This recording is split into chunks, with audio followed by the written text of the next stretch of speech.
Movie के शुरू में एक लड़का मेटल के एक ऐसे रूम में है जिसके 6 दरवाजे हैं। इन दरवाजों के दूसरी तरफ भी बिल्कुल ऐसे ही मेटल से बने खाली कमरे थे। ये लड़का एक रूम के अंदर इस उम्मीद से जंप करता है कि शायद वहाँ कोई इस जगह से निकलने का रास्ता होगा, पर अचानक ही उस रूम की दीवारों से कुछ पिलर बाहर निकलती हैं और एक पिलर लड़के के जिस्म के आर पार हो जाता है।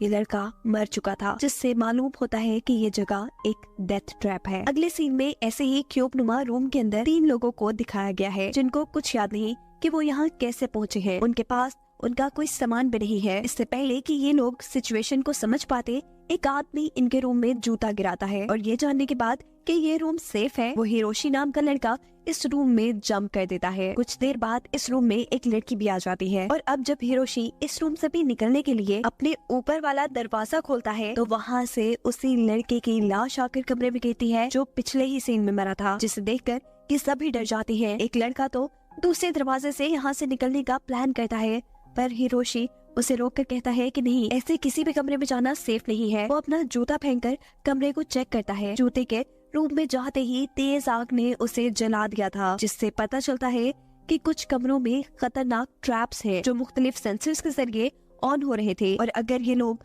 उन ट्रैप्स वाले कमरों में चले जाते तो मारे जाते। ये सब अब जूते फेंक फेंक कर कमरों को चेक करते हुए आगे बढ़ते हैं और एक रूम में इन्हें एक ओल्ड मैन मिलता है जो बहुत ही अमीर आदमी था और काफी वक्त से इस कमरे में बंद था। उसे लग रहा था कि ये लोग उसे बचाने आए हैं, पर ये जानकर उसे सदमा होता है कि ये सब लोग भी उसी की तरह इस क्यूब में फंसे हुए थे। सभी लोग इस क्यूब से छुटकारा पाना चाहते थे, इसीलिए ये एक दूसरे की मदद करते हुए आगे बढ़ते हैं और इसी दौरान उन्हें 2 कमरों के दरमियान में 3 नंबर्स लिखी हुई एक प्लेट नजर आती है, जिसका मतलब ये लोग नहीं समझ पाते। एक लड़का अब अपना बोट दूसरे कमरे में फेंककर ये पता चलाता है कि यहाँ कोई ट्रैप नहीं है। ये सभी उसमें उतर जाते हैं। पिछले कमरे का दरवाजा ऑटोमेटिकली लॉक हो चुका था, जिसके फौरन बाद यहाँ की लाइट्स ऑफ हो जाती हैं और ऊपर की तरफ से शार्प ब्लेड से बने फैंस इनकी तरफ बढ़ने लगते हैं। अगला मिनट होते ही ये लोग यहीं मर जाते, पर हिरोशी होशियारी दिखाते हुए नीचे का दरवाजा खुलता है और ऐसे सभी अपनी जान बचाकर दूसरे रूम में आ जाते हैं। शुक्र कि ये लोग बच गए थे, पर फिलहाल इनकी जूते फेंक फेंक कर रूम चेक करने वाली ये गेम फ्लॉप हो चुकी थी। अब इन्हें कुछ नया सोचना था। इस मर्तबा चिहारो रूम्स के दरमियान में नजर आने वाले नंबर्स को कैलकुलेट करके एक थ्योरी देता है कि यहाँ जितने भी रूम्स हैं उनके गेट पर इवन नंबर्स लिखे हैं, सिवाय एक गेट के जिस पर प्राइम नंबर है। हो सकता है कि उस रूम में ट्रैप न हो।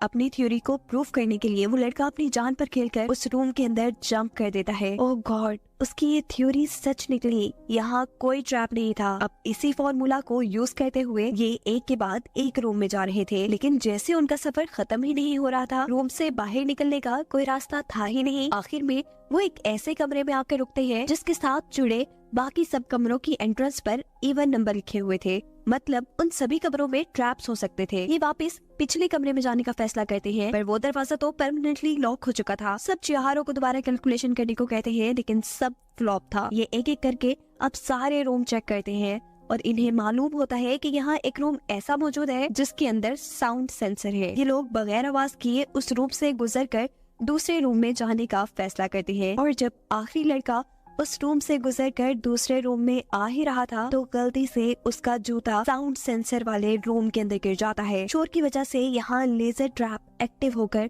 उस लड़के की टांग जख्मी हो जाती है। ये लोग दोबारा प्राइम नंबर वाली थ्योरी का इस्तेमाल करते हुए जैसे ही एक और रूम में आते हैं तो अब ये लोग परेशान हो चुके थे। ये वही रूम था जहाँ से इन्होंने आगे बढ़ना शुरू किया था। वो इस जगह से निकल ही नहीं पा रहे थे। चिहारो दोबारा कैलकुलेशन करता है और कुछ सोचते हुए ये लोग इस थ्योरी पर पहुंचते हैं कि जिस जगह वो मौजूद है ये एक क्यूब नुमा जगह है। सिर्फ यही नहीं, ये क्यूब घूम भी रहा है, बिल्कुल ऐसे ही जैसे पजल क्यूब को सॉल्व करने के लिए हम उसकी साइड्स घुमाते हैं। इसीलिए शायद ये लोग इस जगह से कभी बाहर नहीं निकल सकते। हिरोशी ये सुन पागल हो चुका था। वो कहता है, नहीं, ऐसा नहीं हो सकता, मैं रुक नहीं सकता क्योंकि मेरे पास वक्त नहीं है। मेरी वाइफ मेरा इंतजार कर रही है, मैंने उससे वापस आने का वादा किया है। वो सभी को अगले रूम में पढ़ने का कहता है और ऐसा कहते हुए जिस क्यूब में ये लोग थे वो अचानक बहुत तेजी से हिलने लगा, जिसके नतीजे में छोटा हिरोशी और उसका साथी ट्रैप क्यूब में गिर जाते हैं, जहां बहुत सी लेजर बीम्स उनके ऊपर हमला करती हैं, जिनसे ये लोग बहुत मुश्किल से ही बचते हैं। हिरोशी अपने साथियों को बचाने के लिए अपनी जान पर खेलकर उस खतरनाक क्यूब में उतर जाता है। इन दोनों को बचाकर वो सेफ क्यूब में भेजता है, पर उसकी बुरी किस्मत, खुद वो लेजर्स का शिकार होकर मर गया था। उसकी मौत से सभी सदमे में थे।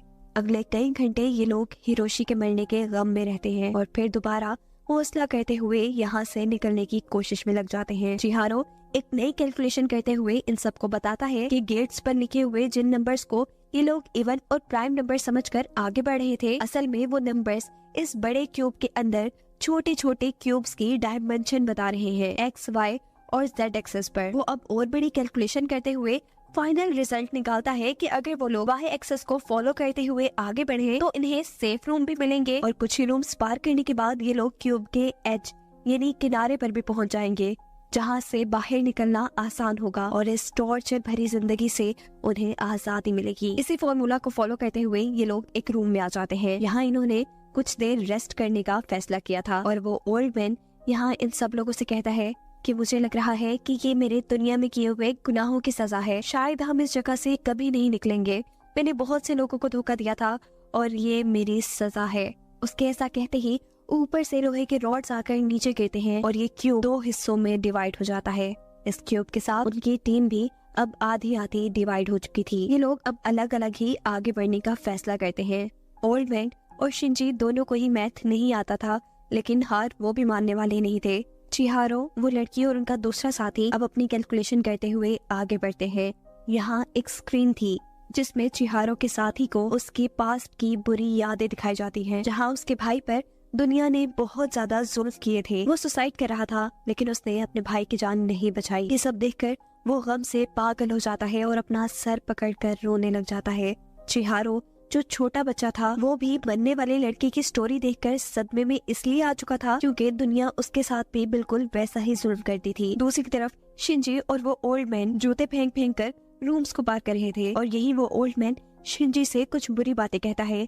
वो कहता है कि जवान लोग काफी जज्बाती होते हैं और ये सब सुन शिंजी को गुस्सा आ चुका था। वो गुस्से में बिना कुछ सोचे समझे उस आदमी का सर दरवाजे में रखकर दरवाजे को बार बार बंद करता है और उस आदमी को मार देता है। सीन दोबारा दूसरे ग्रुप की तरफ शिफ्ट होते हैं, जहाँ चिहारो उस लड़की को बुज़दिल कह रहा है क्योंकि वो ना अपने भाई को दुनिया से बचा सका और ना ही मरने से।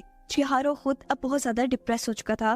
वो जीना नहीं चाहता था, इसीलिए वो इस कमरे का नीचे वाला दरवाजा खोलकर एक ट्रैप रूप में जंप करने का फैसला करता है। लेकिन इस मर्तबा दूसरा लड़का अपने गिल्ड को खत्म करने के लिए चिहारो को मरने से बचा लेता है।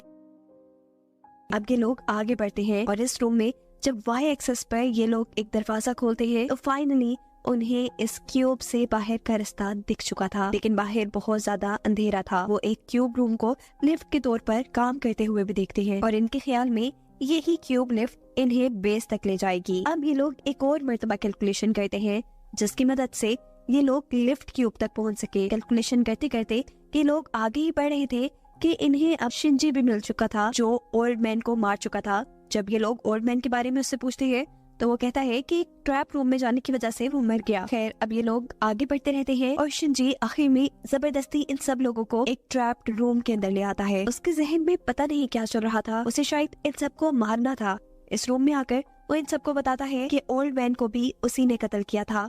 इस लड़के से डरकर चिहारो और वो लड़की एक दूसरे क्यूब में चले जाते हैं, जबकि उनके दूसरे साथी को शिंजी बहुत मारता है। वो लड़का पूछता है कि तुम आखिर मुझे मार क्यों रहे हो, तो शिंजी बताता है कि वो बस अपना बदला ले रहा है उस चीज का जो दुनिया वालों ने उसके साथ किया। वो एक लोकल शॉप पर काम करता था जहाँ उसके मालिक के साथ साथ वहाँ आने वाले सभी लोग उसकी बहुत बेइज्जती करते थे। इसी चीज ने इंसानों के लिए उसके दिल में नफरत पैदा कर दी और यही वजह है कि वो ना अब खुद जीना चाहता है और ना ही दूसरों को जिंदा देखना चाहता है। शिंजी अब गला दबाकर इस लड़के को मारने ही वाला था, लेकिन आखिरी वक्त पर उसे अपने मरे हुए भाई की याद आती है जिसे वो बचा नहीं पाया था। वो अब हिम्मत करता है और अपने आप को बचाने की कोशिश करता है। इससे पहले कि वो शिंजी की ताकत के आगे खत्म हो जाता, इस ट्रैप रूम में से ऊपर से कुछ सलाखें आकर शिंजी को ही लग जाती है और शिंजी मर जाता है। चिहारो और वो लड़की दूसरे गेट पे खड़े ये सब कुछ देख रहे थे और शिंजी के हाथों बचने वाला ये लड़का अपने दोनों साथियों को